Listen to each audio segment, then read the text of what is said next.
Haleluya. Puji Tuhan, salam sejahtera di dalam kasih dari Tuhan Yesus Kristus. Buat semua teman-teman dimanapun Anda berada, kami dengan sukacita kembali hadir dan ingin berbagi.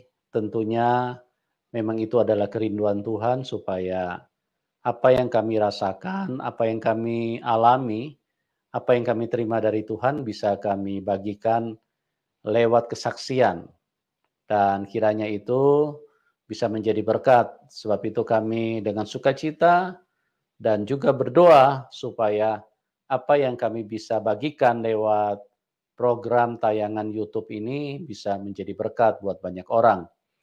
Karena di dalam hidup ini yang terpenting adalah mengalami kasih Tuhan. Dan kasih Tuhan memang bisa dialami oleh setiap manusia. Apalagi bagi orang-orang yang mau buka hati.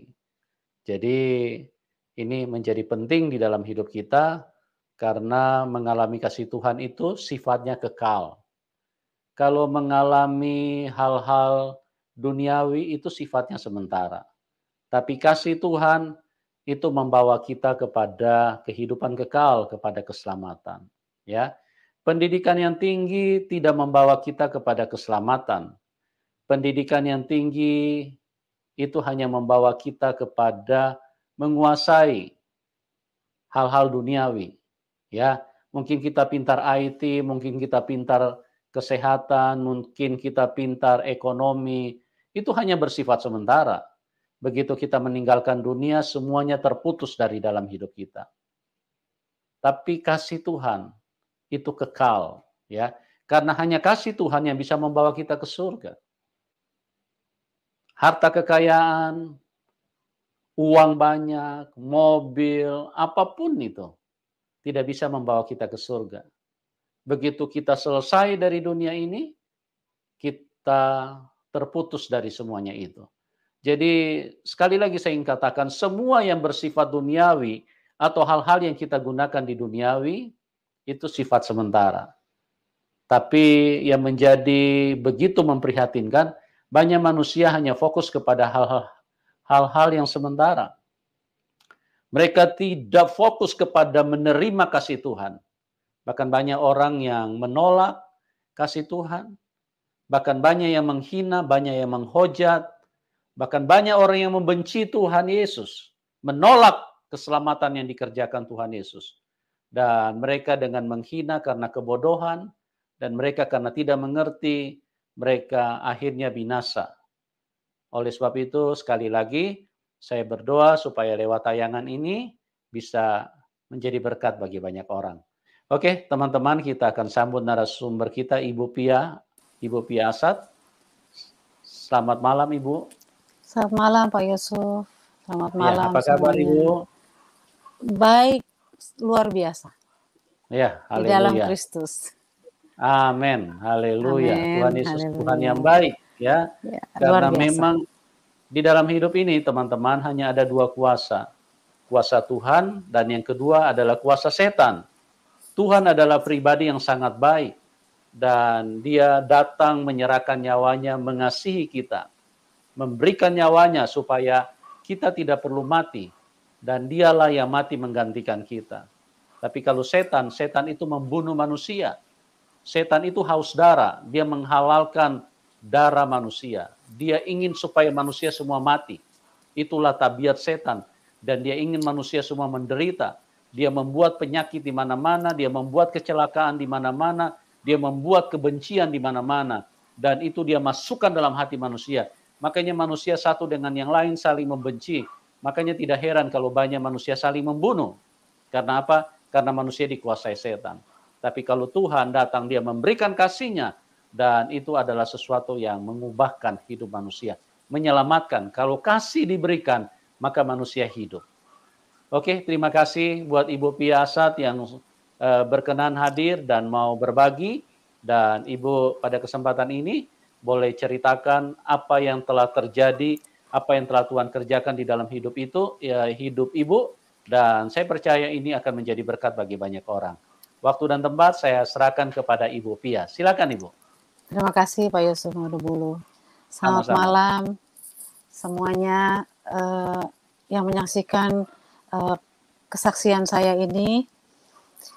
Yang saya berharap dengan kesaksian saya ini bisa membawa berkat untuk semuanya juga, untuk keteguhan iman kita kepada Tuhan Yesus Kristus. Nama saya Pia Asaat, itu nama panggilan saya. Asaat adalah nama keluarga saya. Saya ini lahir dari 5 bersaudara, saya yang paling tua. Tapi di saat saya umur 14 tahun, ibu saya meninggalkan kami semua. Dan adik saya yang paling kecil adalah 2,5 tahun. Saya minta maaf setiap kali saya mengingat ini, menceritakan ini, kejadian itu selalu membuat saya bersedih. Gitu. Walaupun saya tidak mengalami lagi penyesalan mama saya meninggalkan kami. Hanya kejadian itu membuat saya sungguh mempunyai pengalaman yang luar biasa pahitnya di saat saya masih kecil. Jadi umur 14, kami ini orang Muslim. Kami orang Minang, mama dari Pariaman dan papa dari Bukit Tinggi. Benar-benar keluarga yang fanatik untuk agama Islam. Jadi umur 14 tahun saya tinggal mama, di mana saya baru pernah sekali saya dipanggil guru ustazah untuk mengajarkan saya membaca Iqra, kalau nggak salah ya, gitu. Karena saya nggak begitu mengerti sebenarnya. Tapi setelah beberapa bulan, ternyata saya nggak bisa ngikutin cara membacanya itu. Kemudian saya stop. Kemudian mama saya meninggal. Kami semua dalam keadaan yang luar biasa sedihnya. Tapi ya kita harus menjalankan hidup itu. Kemudian dengan berjalannya waktu, saya harus mengurus adik-adik saya. Tapi saat itu saya sekolah memang di Tarakanita, yang kebetulan sekolahnya di sebelah rumah saya.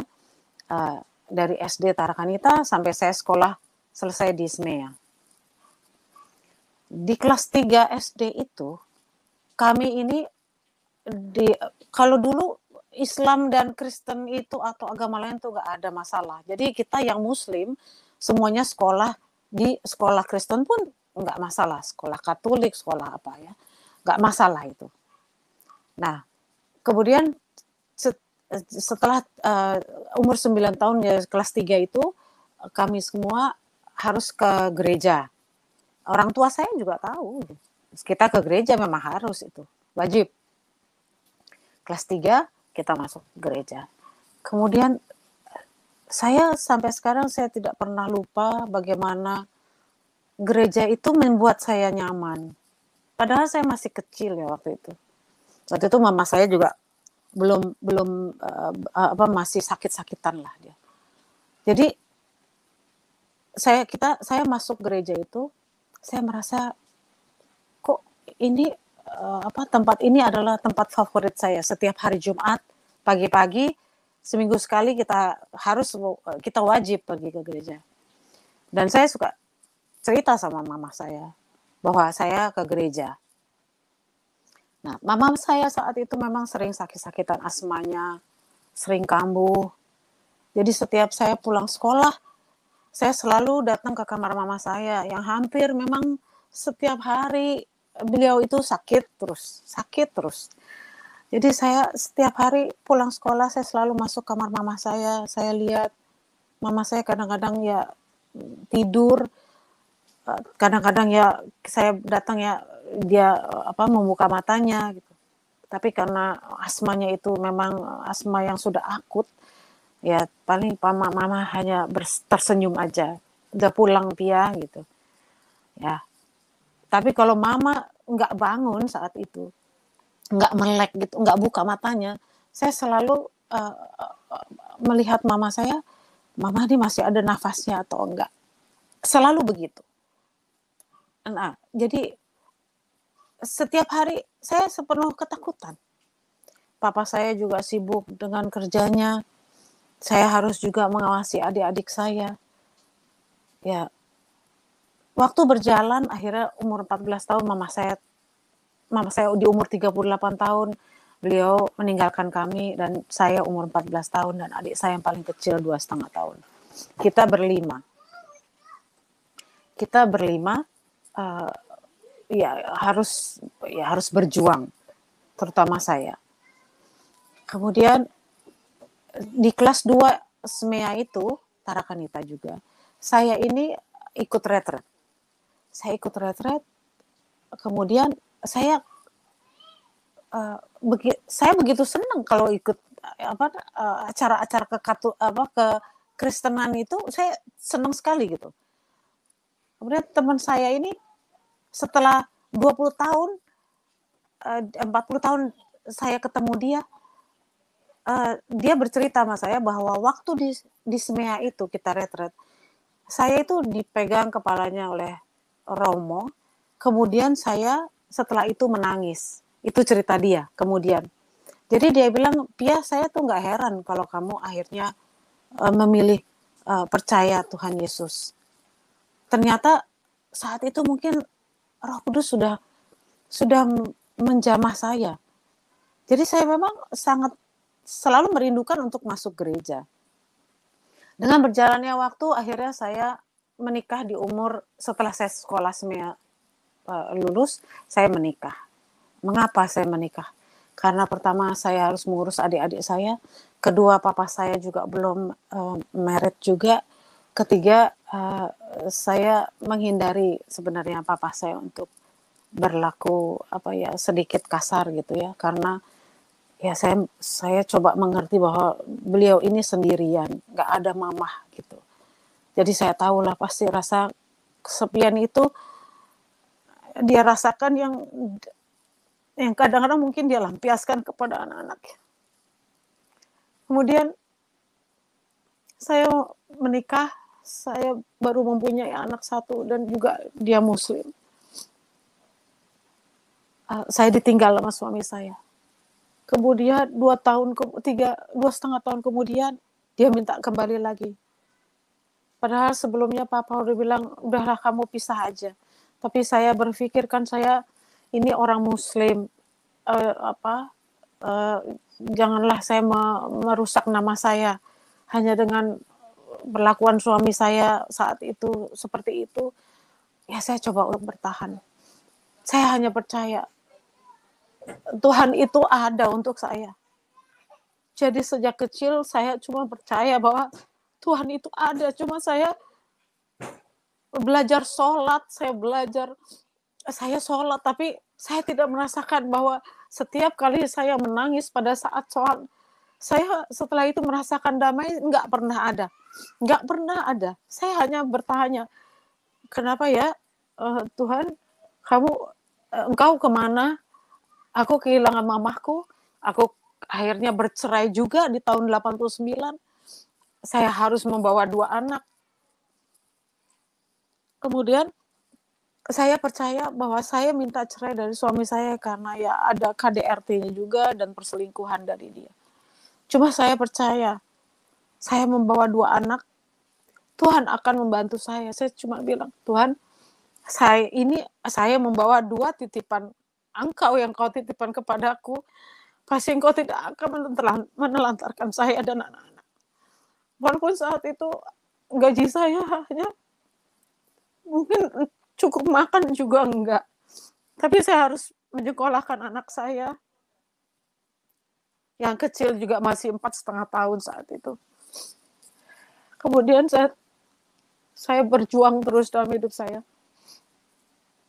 Akhirnya di suatu saat saya berpikir begini, kenapa ya kok orang Muslim ini perempuannya menderita? Pertama, dia boleh di poligami, suami boleh istri 4.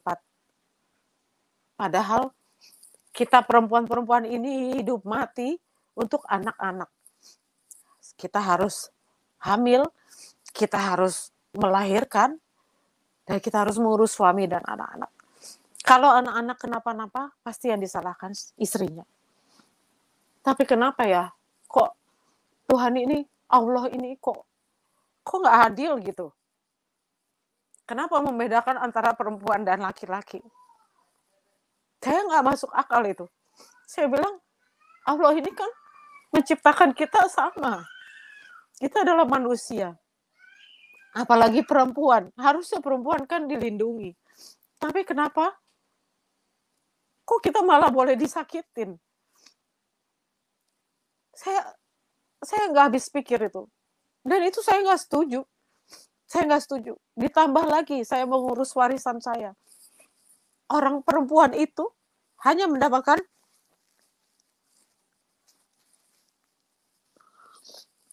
satu bagian, sedangkan laki-laki 2 bagian. Maaf. Saya sampai, bagaimana kalau si perempuan ini seorang janda? Kenapa harus menderita lagi? Kenapa harus laki-laki lagi yang dibelain gitu? Saya pikir nggak mungkin lah Allah seperti itu. Kemudian saya suka melihat, saya lewat gereja, saya melihat kok enak banget ya kalau orang Kristen ini mereka bersama-sama datang ke gereja, bersama-sama mereka keluar dari gereja tanpa mereka berpisah duduk, karena saya tahu waktu itu kan saya juga masuk gereja. Tanpa mereka berpisah duduk, yang perempuan, yang laki dengan yang laki. Tapi kenapa?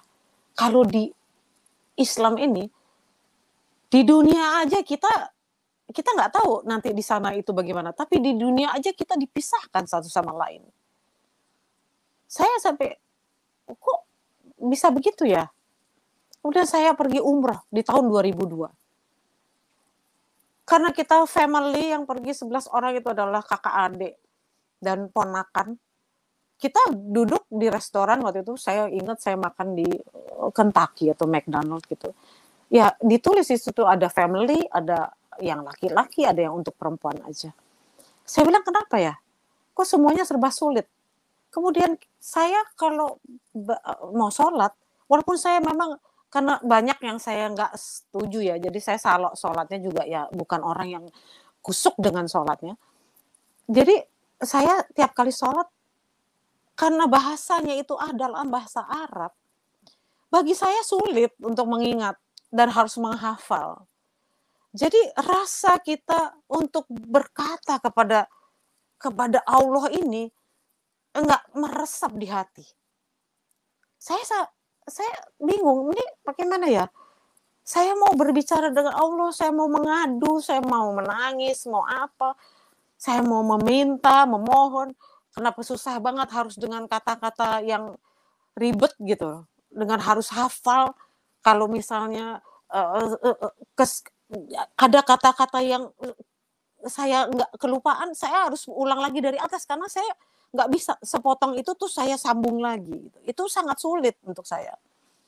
Saya bilang kenapa ya kok begitu sulitnya kita mau berhubungan dengan Allah. Dan saya juga nggak ngerti ada Nabi Allah SWT, Nabi Muhammad SAW. Saya kadang-kadang sampai sekarang pun saya suka nggak ngerti kepanjangannya itu apa sih gitu loh. Karena susah sekali gitu nyebutinnya juga, ngartiin juga, mengartikannya juga, suka lupa saya gitu. Jadi memang dari dulu nggak pernah saya merasa bahwa saya adalah seorang muslim. Kemudian kalau kita sholat itu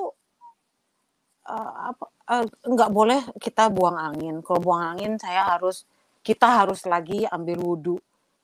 Mengapa ya kok sulit sekali?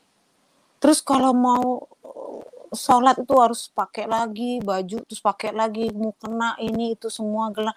Saya kadang-kadang suka, begitu sulitkah untuk berbicara dengan Allah gitu.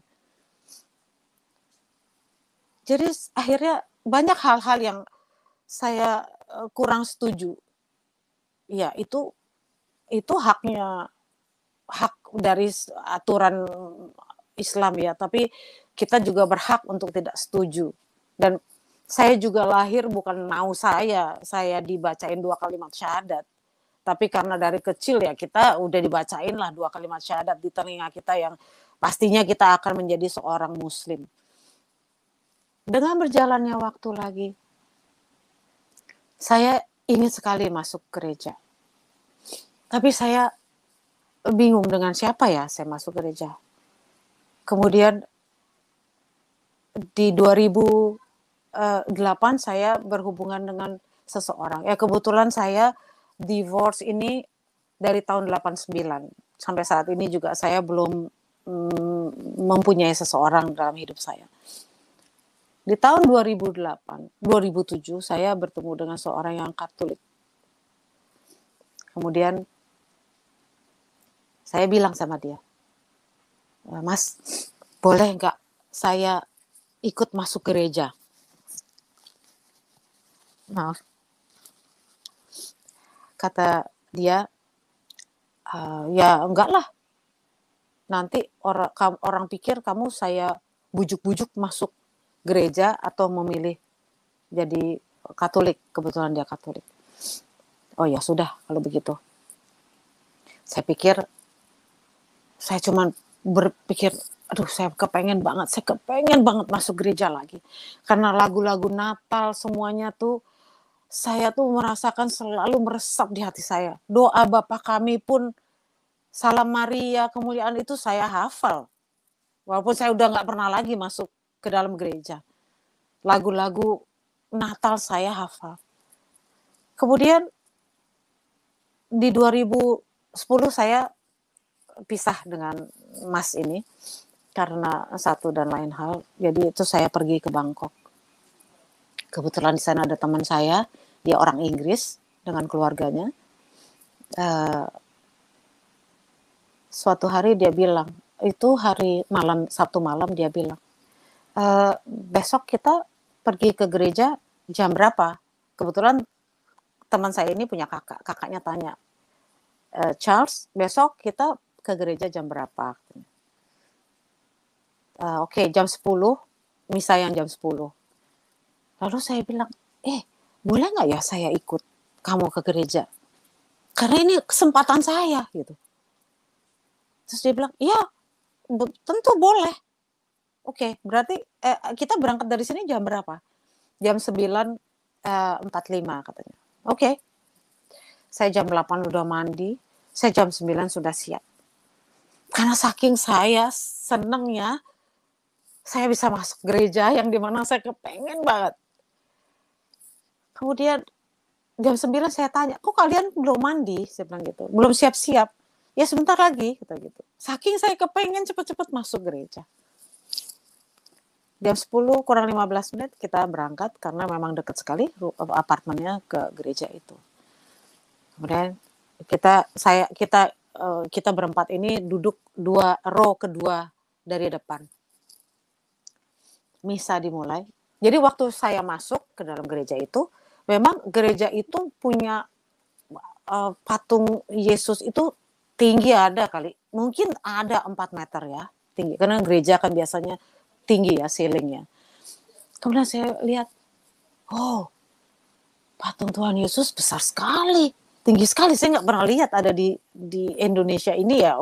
Mungkin saya cuma lihat lewat kadang-kadang lewat YouTube ya. Tapi saya nggak pernah lihat yang setinggi itu dan besar gitu. Kemudian saya bilang, luar biasa ya. Gitu. Kita mulai misa. Dan inilah yang jadi selama saya hidup, sejak saya kehilangan mama saya nggak pernah lagi merasakan saya punya rasa orang yang menyayangi saya seperti mama saya. Saya sering bersedih. Selama 50 tahun saya sering bersedih. Saya suka bertanya, Tuhan, kenapa sih ambil mama saya di saat kami kecil? Kemudian itu selalu teringat di kepala saya seperti film.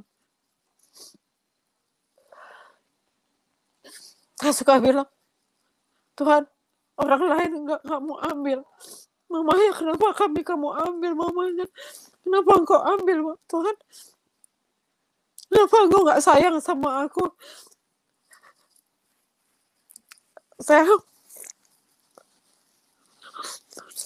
Walaupun saya punya suami, saya mencintai dulu, tapi saya masih merasa dalam hidup saya ada yang kosong. Saya kurang mengerti. Kadang saya bilang waktu saya sholat, saya bilang, ya Allah, kenapa saya selalu punya rasa sedih di hati saya? Kenapa saya nggak pernah merasakan ada bahagia di dalam hidup saya sejak mama saya nggak ada.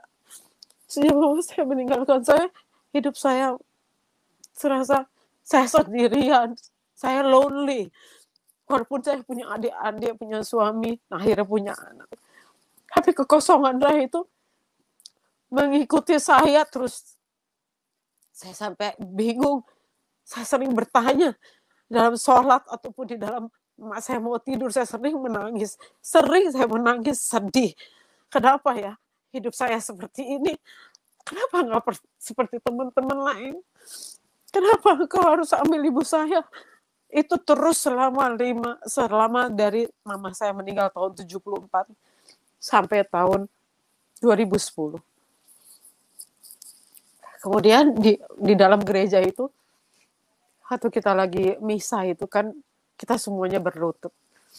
Pada saat berlutut, saya menundukkan kepala.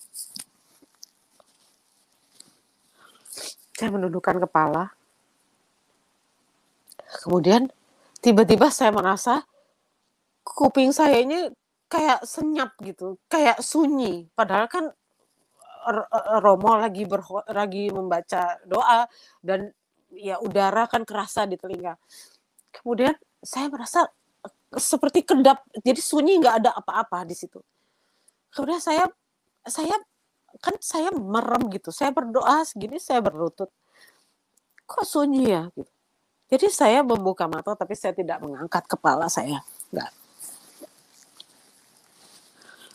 Saya hanya membuka mata sedikit, kemudian saya melihat ke sebelah kiri, saya merasa ada sesuatu bayangan di sebelah kiri saya. Kemudian saya membuka mata saya sedikit, saya melihat ada seperti kain berwarna krem, dan itu bergoyang gitu. Bergoyang di samping saya. Jadi bukan dia diem aja gitu, enggak. Dia bergoyang seperti baju orang berdiri di samping saya. Kemudian saya berpikir lagi, kok ini warna baju persis seperti warna patung Tuhan Yesus. Saya bingung, dan karena sunyi kuping saya ini, saya juga jadi nggak sadar juga, karena saya konsentrasi dengan baju yang bergoyang itu, kain yang bergoyang itu. Akhirnya saya pikir, kemudian saya pikir, ini apakah siapa ya gitu? Yang ada di samping saya ini baju atau apa ya gitu? Kain atau apa, atau baju? Gak lama kemudian ya, itu walaupun hitungan detik ya kalau kita berpikir ya. Kemudian tiba-tiba saya merasa ada elusan di kepala saya. Elusan itu luar biasa. Saudara-saudaraku terkasih, saya belum pernah selama saya ditinggal mama saya, ataupun sebelum mama saya meninggalkan kami, karena mama saya memang sakit-sakitan untuk melampiaskan, menumpahkan kasih sayangnya itu juga terbatas. Kemudian saya merasakan usapan tangannya itu luar biasa. Saya akhirnya merasa bahwa aku diusap oleh Tuhan Yesus, karena baju itu persis seperti warna patung yang ada di gereja itu. Kemudian saya menangis, saya tidak bisa menahan air mata saya, karena saya merasakan betapa kasih yang dia limpahkan untuk saya itu luar biasa. Saudara-saudaraku terkasih, saya nggak bisa membayangkan, memberikan bayangan ini kepada semuanya, nggak bisa. Saya hanya merasakan Beginikah rasanya disayangin orang? Beginikah rasa sayang itu yang nggak pernah saya dapat dari siapa? Kemudian saya menangis yang tidak bisa saya bendung. Air mata mengalir, luar biasa, luar biasa. Akhirnya saya dikasih sapu tangan. Untung teman saya bawa sapu tangan, karena saya juga nggak pernah bawa tisu saat itu. Saya menangis terus. Itu misa 1 jam. Itu padahal waktu elusan tangan itu, elusan Tuhan Yesus itu baru misa itu mulai. Bisa bayangin kan, saudara-saudara terkasih, berapa lama saya menangis. Saya sesanggukan, saya menangis benar-benar. Kalau boleh saya bisa berteriak, saya berteriak saat itu. Setelah selesai, teman saya tanya, kamu kenapa? Saya ceritain, saya merasa saya ada yang mengelus kepala saya dan saya merasakan kasih yang luar biasa. Oh, this is the Holy Spirit. Itu teman saya bilang gitu. Saya waktu itu masih belum mengerti Holy Spirit. Yang saya ngerti hanya Tuhan Yesus. Tapi saya merasa bahwa itu adalah Tuhan Yesus. Saya keluar dari samping gereja itu, saya lewat samping. Kemudian pas kita menunggu supir datang menjemput, teman saya, supirnya datang, saya melihat ke atas. Saya bilang, ternyata dunia ini terang benderang ya. Karena mata saya itu tidak berkabut lagi. Mata saya sangat terang benderang. Saya bilang, begini indahnya kah dunia ini? Saya nggak pernah melihat bahwa hidup saya begitu, sekarang bisa melihat begitu jelas bahwa dunia ini adalah dunia. Saya melihat ke atas, ke langit. Saya nggak ngerti juga kenapa saya melihat ke atas, ke langit. Saya bilang, ya ampun, ternyata langit itu indah ya. Saya sampai bingung. Kenapa selama ini saya nggak pernah melihat itu? Kemudian setelah itu, saudara-saudaraku terkasih, saya tidak pernah lagi merasakan bahwa hidup saya tidak ada kasih. Hidup saya sudah full sekarang. Yang tadinya ada kekosongan di dalam hidup saya, kayak kalau lingkaran ini ya ada yang bolong gitu. Sekarang saya merasakan bahwa hidup saya sudah utuh kembali.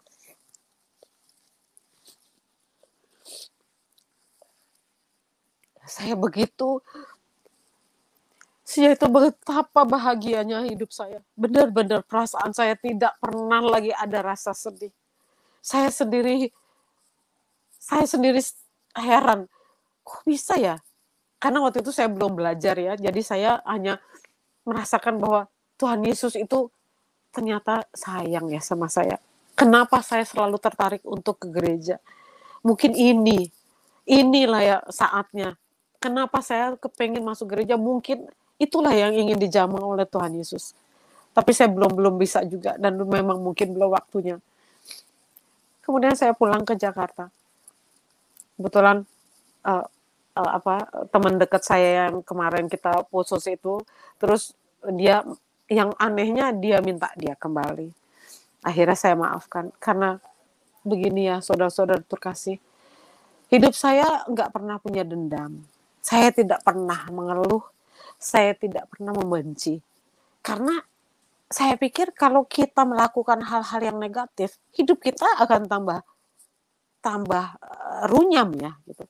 Sedangkan kita harus menghadapi proses kehidupan ini kan bermacam-macam.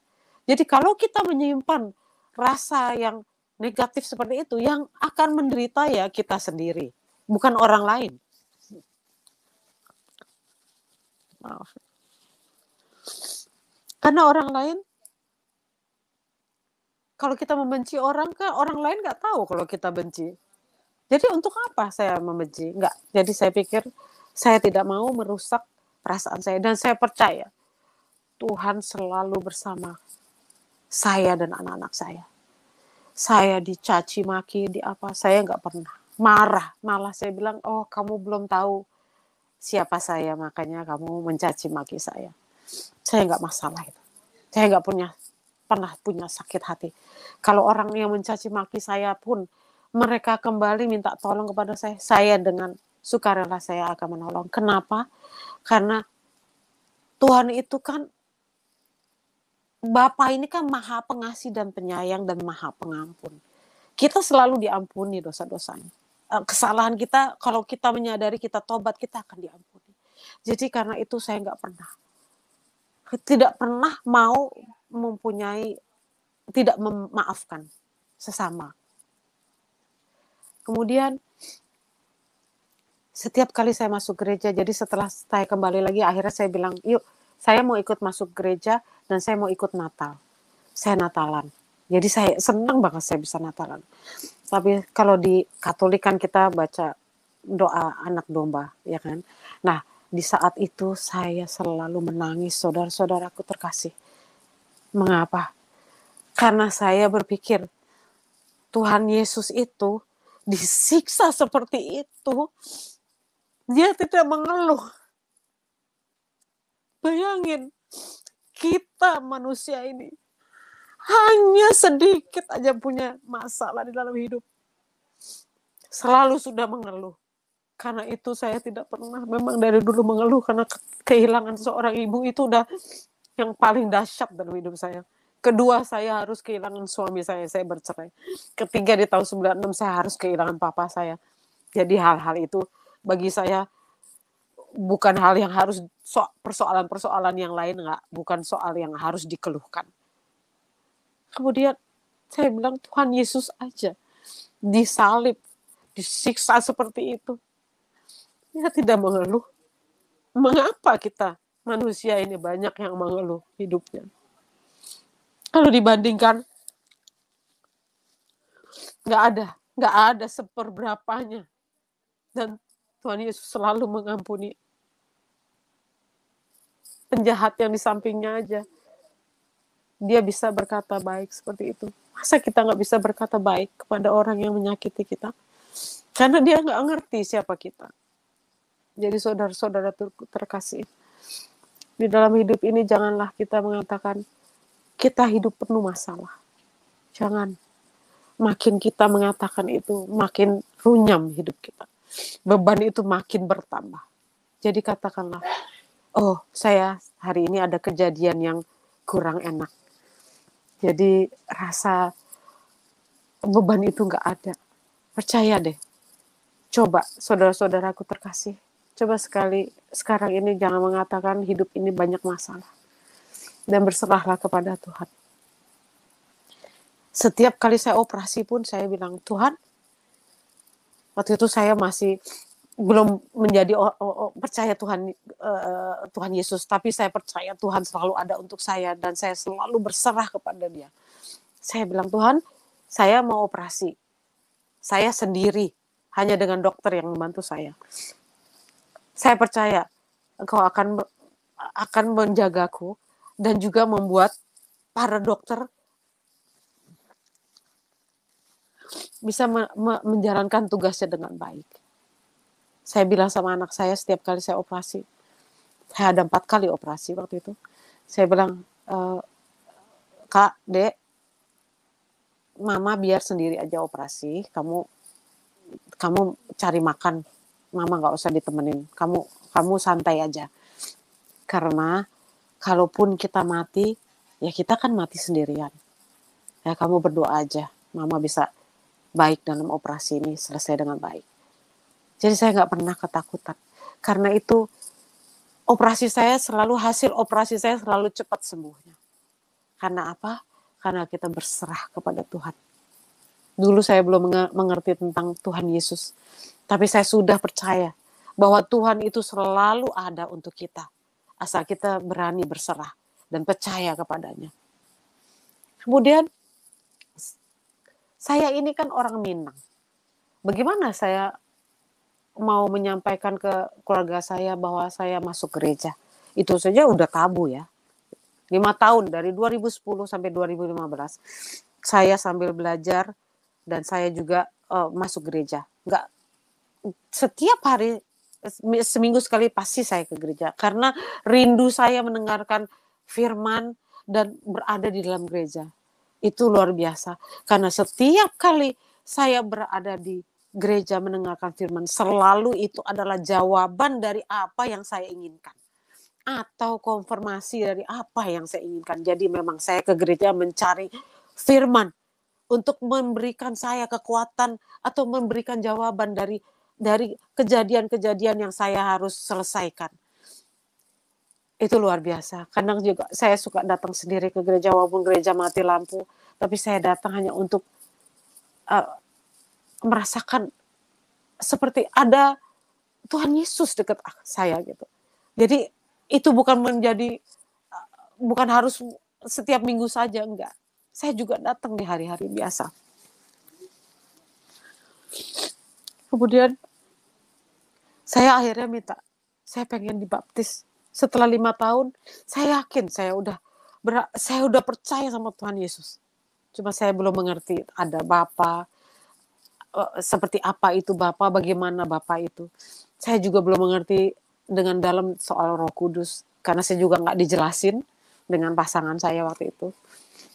Sudah berjalannya waktu, saya akhirnya dibaptis di gereja Santa Perawan Mandria. Itu luar biasa. Yang datang, yang hadir banyak, dan saya sendirian dibaptis, dan ada kor, ada misanya. Itu luar biasa. Dengan segala kemudahan saya dapat itu.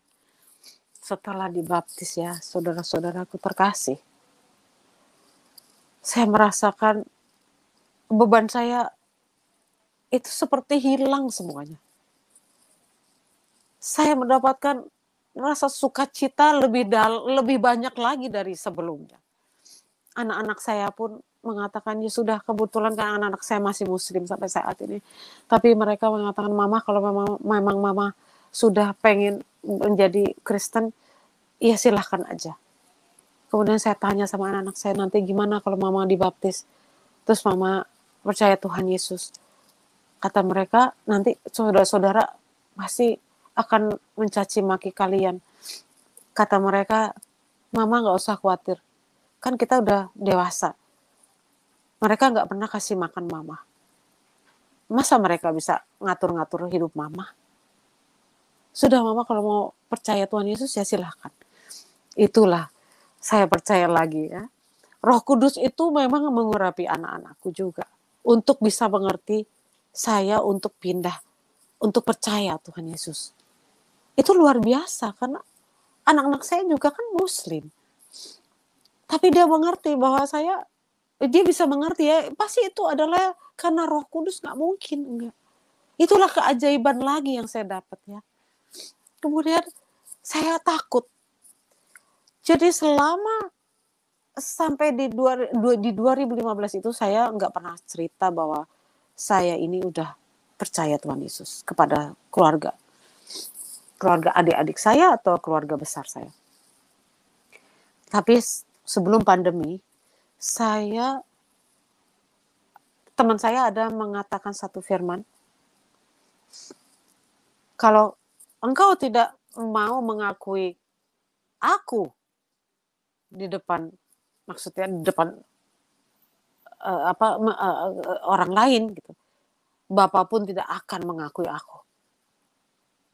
Kemudian saya berpikir, waduh, saya udah percaya Tuhan Yesus, tapi kalau Bapa nggak mengakui saya, lalu bagaimana nasib saya gitu.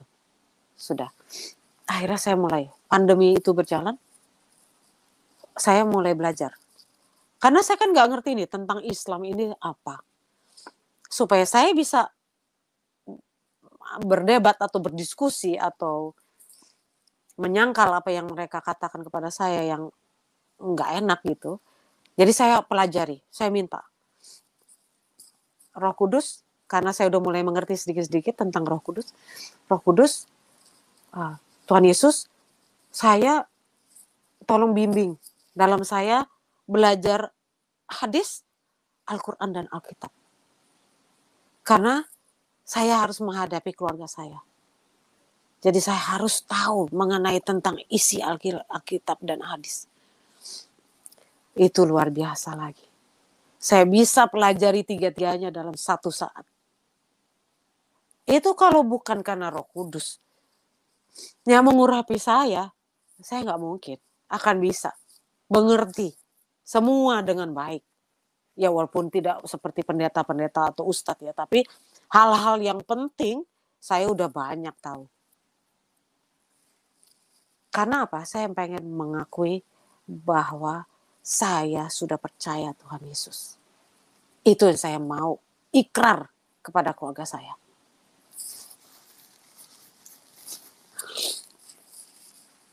Akhirnya 1,5 tahun saya belajar. Lebih banyak memang saya perdalam untuk Al-Quran dan hadis, Alkitab juga, tapi hal-hal di mana firman-firman yang beda dengan apa yang ada di Al-Quran. Jadi saya memang harus begitu. Untuk saya memberikan perbandingan. Bahwa di sini dikatakan begini, kalau firman di Alkitab, firman Tuhan Yesus itu begini. Supaya mereka mengerti.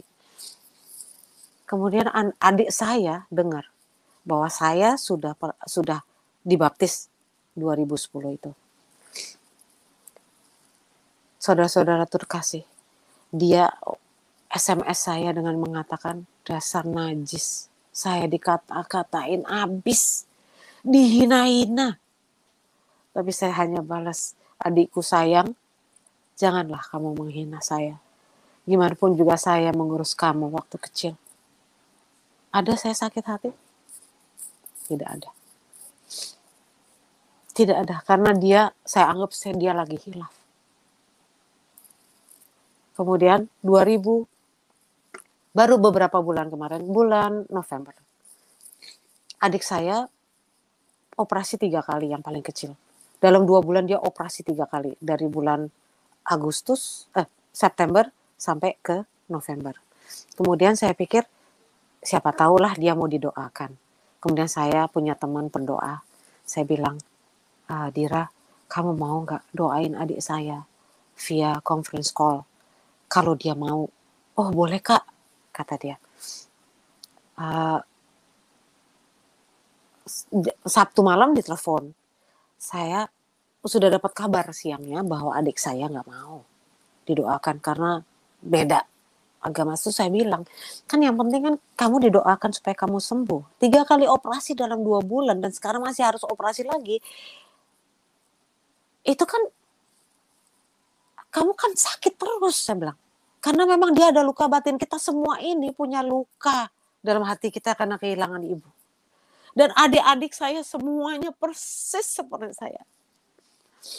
Hidup dalam kesedihan. Gak ada. Dan saya pengen sekali mereka mendapatkan sukacita setiap hari seperti yang saya alami sekarang. Saya selalu makanya mendoakan, Tuhan Yesus, tolong kau jamah dan pilih adik-adikku supaya kami semua bisa sama-sama berdoa di dalam nama-Mu dan mempunyai sukacita bahagia setiap saat. Karena keajaiban-keajaiban itu selalu, mukjizat itu selalu saya alami. Pada saat adik saya itu saya mau mengakui Tuhan Yesus. Tapi saya bilang, Tuhan Yesus, kan kita bisa ngomong apa aja ya.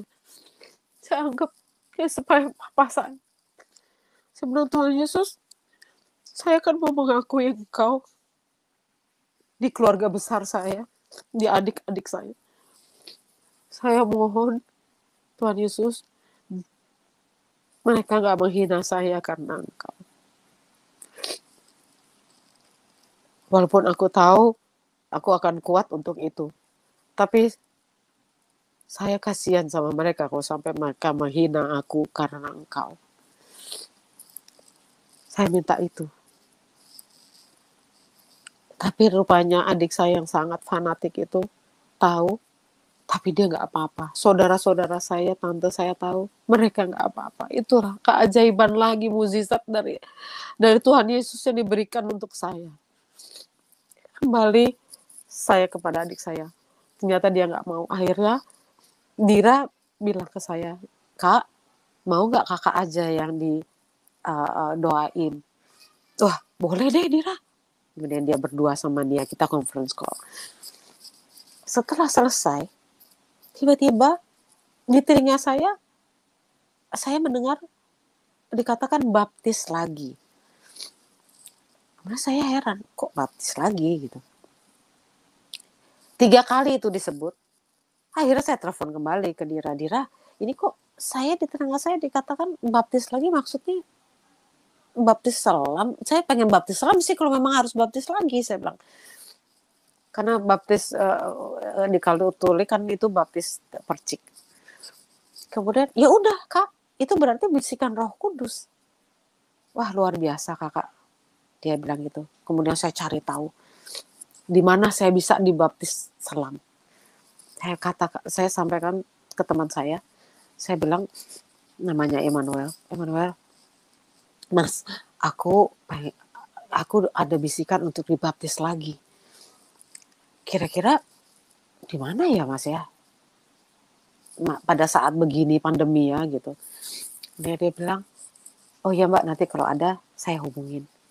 Nggak berapa lama ya, kira-kira mungkin 2 minggu. Tiba-tiba dia hubungin, dia kasih postingannya bahwa ada baptis dalam Kristus itu tanggal 11 bulan 12 tahun kemarin 2021 yang mengadakan itu GCCC itu Pastor Yosua Tumakaka. Kemudian saya bilang, saya mau deh, tapi saya mau ketemu dulu dengan Pastor Yosua. Nah, saya ketemu dengan beliau. Kemudian saya saya minta, Pastor, saya mohon untuk dilakukan doa pelepasan, saya bilang gitu. Kemudian dilakukan. 5 hari kemudian saya dibaptis. Itu memang ajaib ya. Saya itu mukjizat luar biasa. Jadi waktu saya mau baptis itu, acara itu, saya telat datang. Jadi mobil parkir itu saya udah nggak bisa dapat parkir. Tapi nanti jadi jauh mundur ke belakang itu lumayan jalannya gitu. Karena buntu jalannya, jadi kita nggak bisa, kalau udah masuk ya harus mundur lah gitu. Dan itu parkirnya juga nggak jauh ke belakang gitu. Tapi tiba-tiba si yang ngatur-ngatur parkir itu manggil saya gitu. Jadi saya maju. Saya pikir di dalam itu ada apa ya, ada taman atau parkiran gitu. Jadi saya maju aja terus. Yang sebelumnya memang disuruh keluar gitu, tapi waktu saya disuruh masuk. Tahu, saudara-saudaraku terkasih, luar biasa. Ternyata saya parkir di dalam rumah yang isinya cuma 2 parkiran. Yang satu kosong. Saya disuruh masuk. Padahal sebelumnya ada mobil, itu nggak disuruh parkir di dalam. Saya bilang ini, karena saya berdoa sebelumnya, Tuhan Yesus, saya mau dibaptis dalam Kristus. Mudahkanlah segalanya. Tolong urapi saya dengan Roh Kudus. Saya cuma minta itu. Itu saya bilang, ini mukjizat yang diberikan oleh Tuhan Yesus ya, gitu. Roh Kudus menuntun saya dengan kemudahan gitu.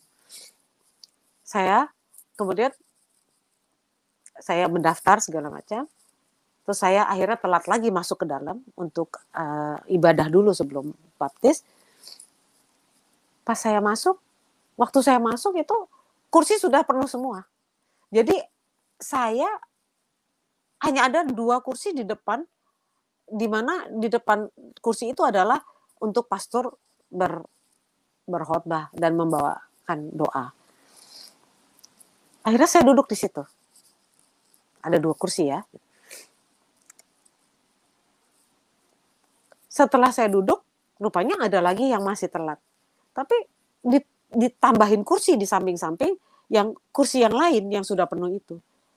Dan di depan saya itu nggak ada lagi orang di samping saya, hanya saya sendirian. Jadi di depan dekat pastor berkhotbah itu bawa ibadah. itu nggak ada lagi, cuma saya sendiri. Sebelum kita dibaptis, rupanya kan saya juga baru itu tahu, sebelum kita dibaptis, masuk ke dalam kolam itu, jadi kita diurapi dulu, ya kan, dengan minyak. Saya tuh bisa 2 kali. Satu pastor yang mengurapi semuanya, satu pastor Yosua, pastor senior ya.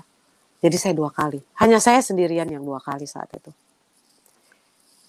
Kemudian kita dibaptis. Yang ajaibnya ya, mukjizat itu luar biasa ya. Setelah itu saya dengan mudahnya membaca Alkitab dan jadi rajin serajin-rajinnya. Memang Roh Kudus itu memang selalu ada dalam hidup saya. Bapak itu sayang, Yesus itu sayang. Saya memang dipilih jadi anak. Dan waktu saya dibaptis, sebelum saya diselam, saya disuruh berdoa. Pak Joshua-nya kan memberikan doa-doa, saya juga disuruh berdoa sendiri. Saya berdoa. Saya bilang, Bapak, di dalam nama Tuhan Yesus, mohon aku bisa menjadi penginjil sesuai dengan kehendak. Itu doa saya. Itu permintaan saya. Karena luar biasa. Banyak sukacita yang saya terima. Setiap hari saya tidak pernah bersedih. Sekarang saya kalau mengeluarkan air mata itu karena sukacita bahagia. Nggak ada lagi kesedihan dalam hidup saya. Saudara-saudaraku terkasih. Percayalah.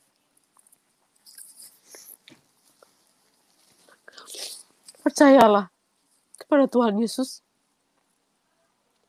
Karena engkau akan mendapatkan sukacita. Dan ternyata baru saya tahu bahwa Tuhan Yesus itu adalah terang dunia. Karena itu saya melihat dunia ini terang setelah saya diusap kepalanya. Kepala saya diusap, saya baru lihat. Ternyata dunia ini terang.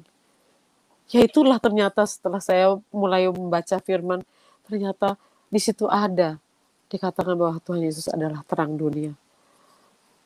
Luar biasa.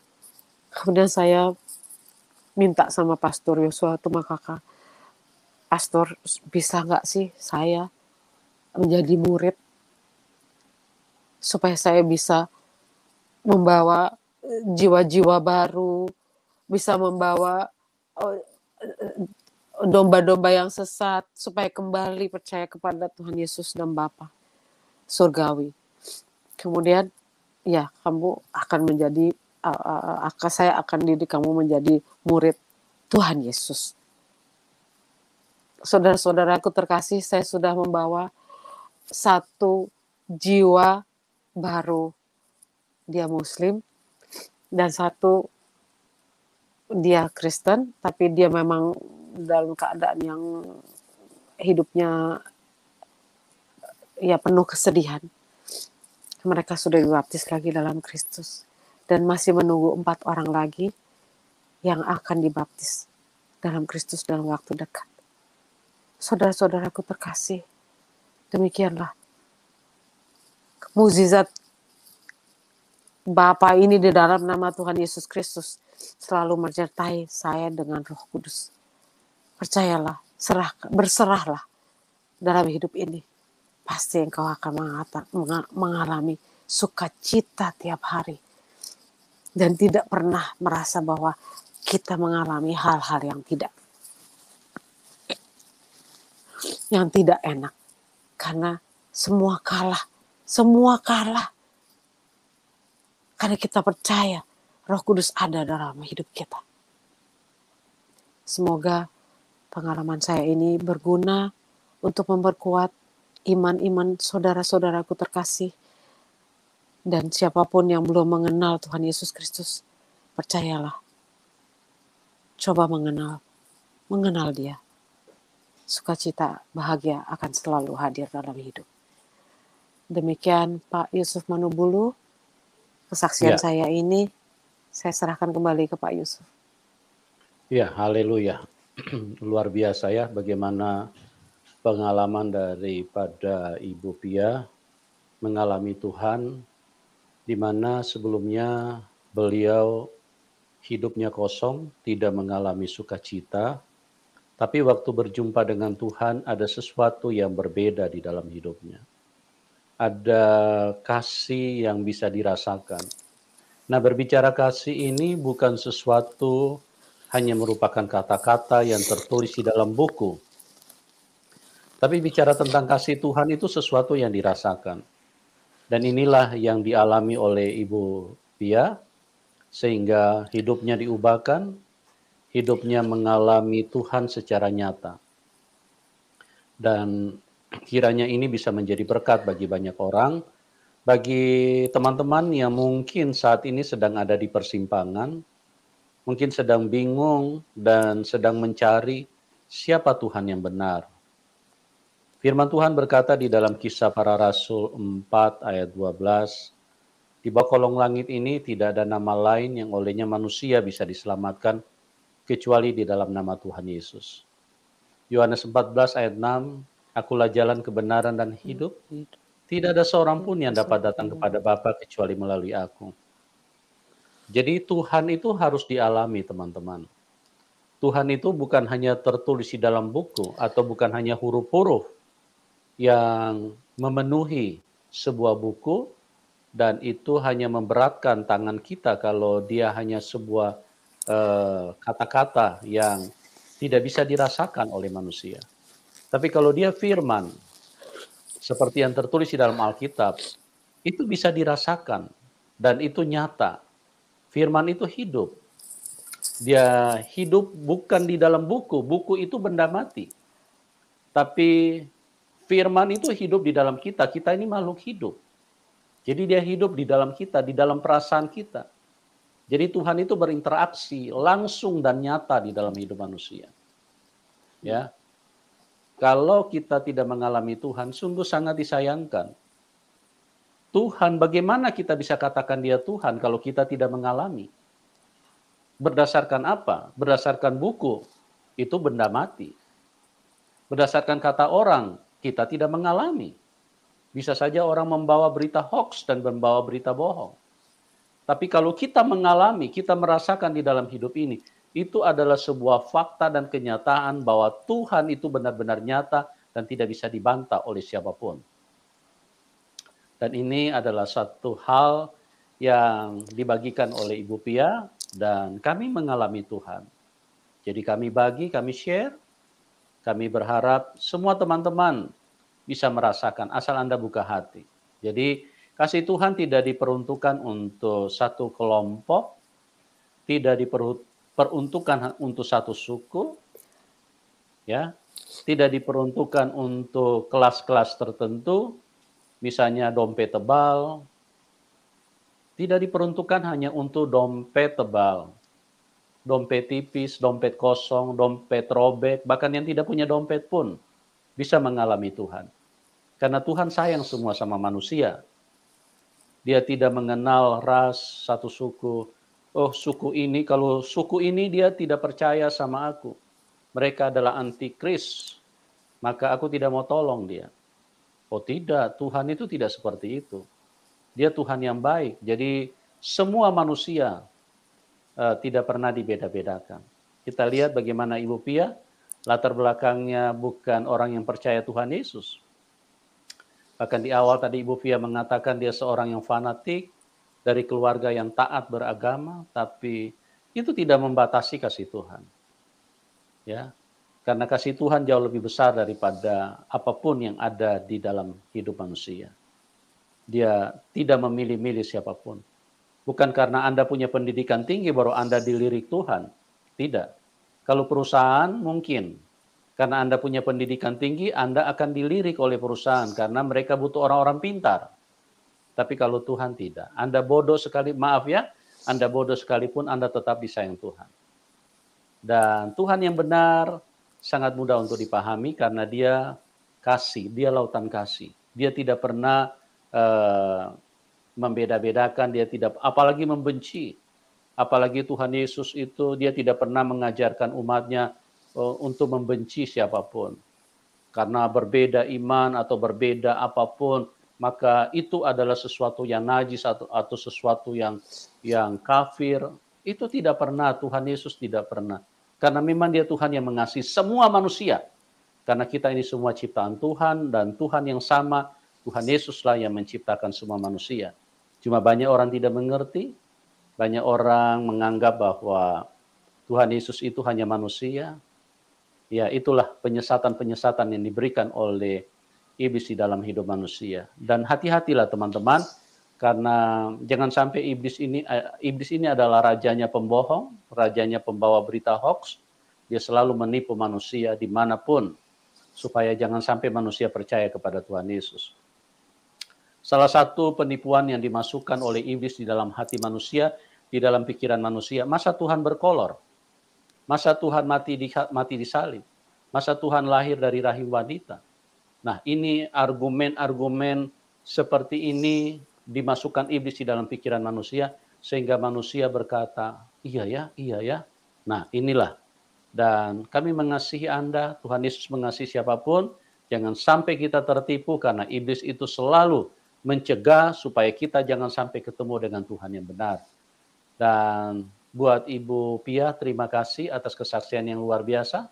Kami berdoa Ibu tetap semangat, tetap kuat, tetap cinta Tuhan, karena ikut Tuhan itu pasti banyak tantangannya, banyak pikul salib ya Bu. Bahkan mungkin kita bisa dibunuh karena percaya Tuhan Yesus.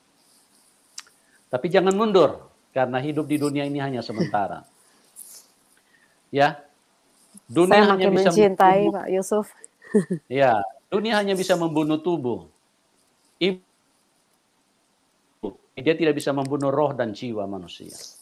Ya. Tapi takutlah kepada Tuhan dan ikutilah Tuhan dengan sungguh-sungguh, karena setelah kita meninggalkan dunia ini, kita pindah dari dunia yang mematikan ini, kita akan masuk di dalam kerajaan Tuhan, kerajaan surga yang penuh dengan bahagia. Ya. Terima kasih sekali lagi, semangat terus Ibu dan jadi saksi Tuhan. Dan bagi teman-teman juga yang sudah bersama kami, terima kasih atas kebersamaannya. Kami berdoa supaya kasih karunia Tuhan selalu menyertai hidup Anda. Ya. Dan bagi teman-teman yang diberkati, yang mau dukung Ibu Pia, nomor rekeningnya kami taruh di layar deskripsi. Ya. Silakan teman-teman untuk kita saling bergandengan tangan, saling mendukung, supaya apa yang telah Tuhan taruh, telah Tuhan kerjakan di dalam hidup kami, terus bisa kami bagi, kami bisa share di dalam pelayanan-pelayanan yang berjalan. Oke, semuanya, terima kasih, Tuhan Yesus memberkati, dan kita akan berjumpa di program selanjutnya, dan salam kemenangan. Amin.